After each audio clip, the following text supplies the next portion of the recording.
This past week, the Biden administration moved against China-based firms and executives blamed for importing chemicals used to make the synthetic opioid fentanyl, which is up to 50 times stronger than heroin. It's part of the government's effort to disrupt the global illegal drugs trade and stem the opioid epidemic. Ali Rogan spoke with Vonda Felbab-Brown of the Brookings Institution. Vonda Felbab-Brown, thank you so much for joining us. Tell us about how Chinese entities are working with Mexican drug cartels to produce and distribute fentanyl. Well, thank you for having me. China is the principal source of precursor chemicals from which Mexican cartels synthesize fentanyl.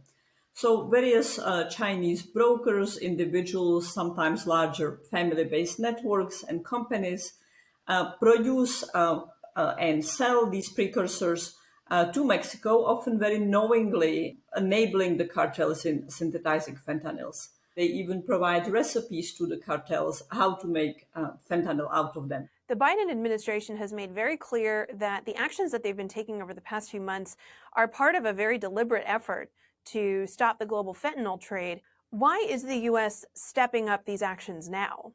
Well, for well over a year, we have had no meaningful cooperation from the government of China. And frankly, we have had minimal and inadequate cooperation from the government of Mexico as well.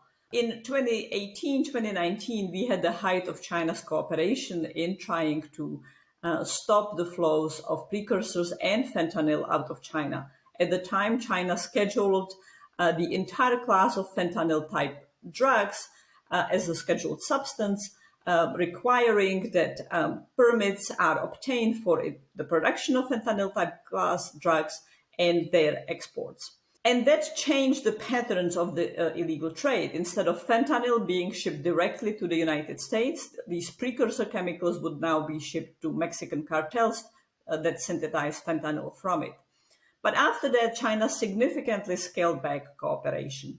Why? Because it had expected that the Trump administration would lessen the economic tariffs on Chinese goods. And then it expected that the Biden administration would take a softer geostrategic approach to China. Neither happened. In fact, we have seen significant increase in tensions between the two countries. China in general subordinates its law enforcement cooperation with other countries to its other objectives. And with countries where the economic or geostrategic relationship is not what it wants, it weakens or altogether suspends cooperation. The Biden administration has attempted to redress this lack of cooperation in several ways. One is the set of prosecutions that we are seeing. They found an important way to get around the fact that many of the precursors being sold are legal, non-scheduled chemicals. It has also engaged the Chinese government. When Secretary Blinken was in China in the spring, the issue of fentanyl and counter-narcotics came up. And there seemed to be a hopeful moment when Chinese officials, Chinese interlocutors, started looking back and reviving the possibility of a joint fentanyl working group. Certainly seeing that move ahead would be important. In July, organizing the first summit of a global coalition against the threat of synthetic drugs. And hopefully this joint international effort to put pressure on China will pay off. This is also affecting the U.S. relationship with Mexico. Attorney General Garland and other senior U.S. officials were in Mexico this week talking about this issue. What has the role of the Mexican government been?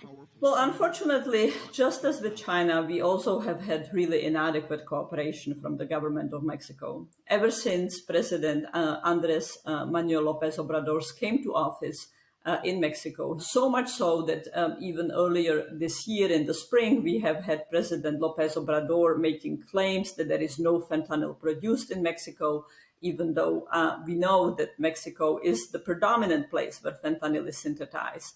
In recent weeks, there has been more effort on the part of the Mexican government to restart at least some cooperation. And the meeting that you mentioned between Mexican officials and high-level U.S. officials is part of that spirit to see whether we could get toward some more meaningful cooperation. There have been some progress. Most importantly, the Mexican government extradited Ovidio Guzman, one of the leaders of the Sinaloa cartel, to the United States just in recent days. But we really need to get to a space where U.S. law enforcement agents can, in the field, operate with Mexican counterparts. We don't have that right now. We need to also get to a state where the Mexican government is far more willing to confront the cartels themselves. What impact do these announcements actually have on the global fentanyl trade? I do hope that at minimum they will help shrink the pool of actors in China who are willing to violate laws, at least US laws and international laws. If instead of having thousands of potential suppliers, we shrink through these indictments, through deterrence, those who are willing to supply to hundreds or tens, that's an important accomplishment. Your question touches at the core of what counter-narcotics efforts have had to grapple with over the past decades, the so-called balloon effect. That as long as demand persists, as someone will step in, even if production is suppressed in one place or precursor chemicals are suppressed in one place, they will move to another place. That will be the reality with us. But the answer is not to simply give up and allow unmitigated supply to come. The lesser the supply, the more the supply is in places where we have good cooperation, where networks can be dismantled, the better off we are. Vonda Fellbaugh Brown with the Brookings Institution, thank you so much for your time. Thank you for having me.